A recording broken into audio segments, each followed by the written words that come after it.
अस्सलामु अलैकुम वरहमतुल्लाहि वबरकातुहू। कैसे सब मेरे भाई और सब बहनें ठीक हैं, खैर खैरियत से हैं। उम्मीद करता हूँ कि सब ठीक होंगे, खैर खैरियत से होंगे। आज दोबारा मोहम्मद राशिद आपकी खिदमत में हाज़िर हुआ है। जैसा कि आप सब भाइयों को और सब बहनों को पता है, सूरतुल फजर की आखिर वाली जो 10 आयतें हैं, मैंने इनको तजवीद के साथ सिखाई थी। आज मैं इनसे इंशाअल्लाह सुनता हूँ। उम्मीद करता हूँ कि ये इंशाअल्लाह मुझे तजवीज़ के साथ और अच्छे लहजे में और अच्छे तरीक़े में ही सुनाएंगे। तो अभी हम शुरू करते हैं, इनसे सुनते हैं। सूरतुल फजर की आखिरी जो आयत हैं, कल्ला इज़ा दुक्कतिल अर्ज़।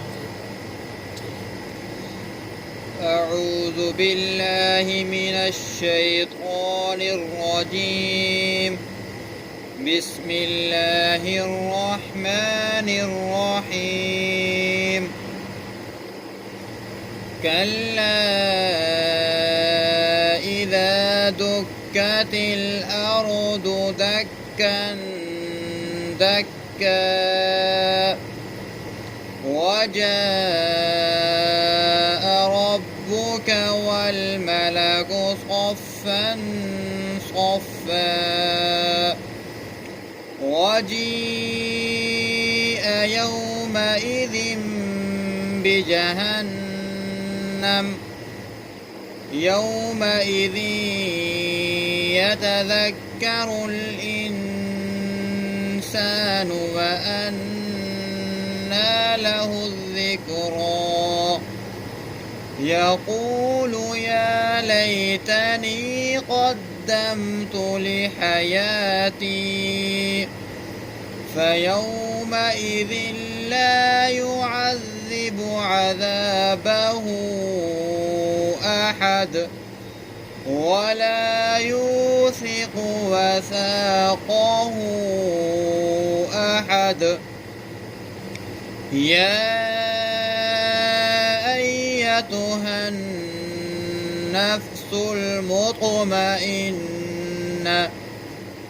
ارجعي إلى ربك راضية مرضية فادخلي في عبادي وادخلي جنتي صدق الله العظीम।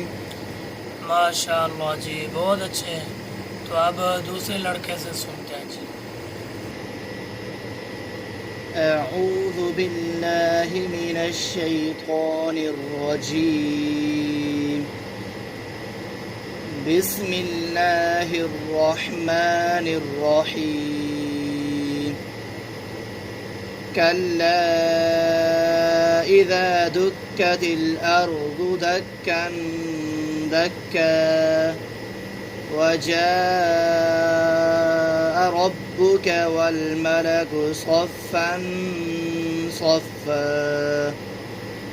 वजीअ यौमइज़िन बिजहन्नम यौमइज़िन यतज़क्करुल इंसानु व अन्ना लहु الذكرى يقول يا ليتني قدمت لحياتي فيومئذ لا يعذب عذابه أحد ولا يوثق وثاقه أحد يا أيتها النفس المطمئنة ارجعي إلى ربك راضية مرضية فادخلي في عبادي وادخلي جنتي صدق الله العظيم। माशाअल्लाह जी, माशाअल्लाह, बहुत अच्छे, माशाअल्लाह। कल फिर इंशाअल्लाह मिलते हैं जी, तब तक के लिए इजाज़त। अस्सलामु अलैकुम वरहमतुल्लाहि वबरकातुहू।